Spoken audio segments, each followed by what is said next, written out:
पहलगाम जम्मू काश्मीर येथे पर्यटकांवर झालेल्या भ्याड हल्ल्याच्या निषेधार्थ सिल्लोड तहसीलदार व सिल्लोड उपविभागीय पोलीस अधिकारी यांना देण्यात आले निवेदन। आज दिनांक 23 एप्रिल दुपारी 3 वाजता माध्यमांना मिळालेली माहिती अशी की पहलगाम जम्मू काश्मीर येथे पर्यटकांवर झालेल्या भ्याड हल्ल्याच्या निषेधार्थ आज सिल्लोड येथे तालुका शिवसेना युवा सेना व महिला आघाडीच्या वतीने उपविभागीय पोलीस अधिकारी तसेच तहसीलदार यांना निवेदन देण्यात आले आहे। पर्यटकांवर होणारे हल्ले मानवतेच्या दृष्टीने काळमा फासणारे असून अशा दहशतवादी हल्लेखोरांना तत्काळ कठोर कारवाई करण्यात यावी अशी मागणी निवेदनात करण्यात आली आहे।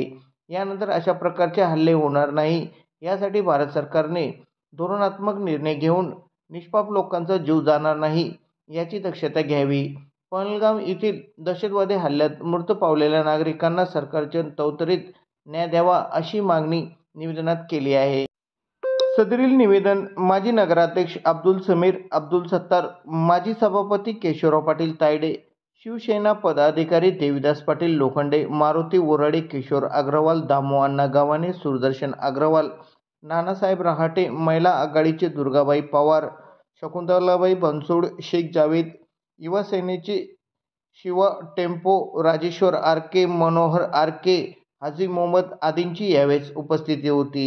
सदरील निवेदन आज रोजी सिल्लोड तहसीलदार व सिल्लोडचे उपविभागीय पोलीस अधिकारी दिनेश कुमार कोले यांना आज रोजी देण्यात आले आहे अशी माहिती माध्यमांना देण्यात आली आहे।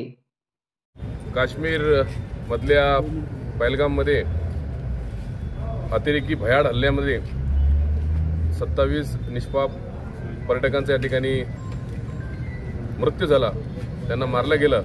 त्याच्या निषेधार्थ या ठिकाणी आज तहसील कार्यालयामध्ये आम्ही निवेदन या ठिकाणी दिलेलं आहे आणि आम्ही सर्व नेते पदाधिकारी शिवसेनेच्या वतीनं या भयाड हल्ल्याचा या ठिकाणी जाहीर निषेध करतो आणि हल्लेखोरांवर कठोरपेक्षा कठोर शिक्षा व्हावी हीच आमची या ठिकाणी मागणी आहे केंद्र शासनाकडे आणि राज्य शासनाकडे।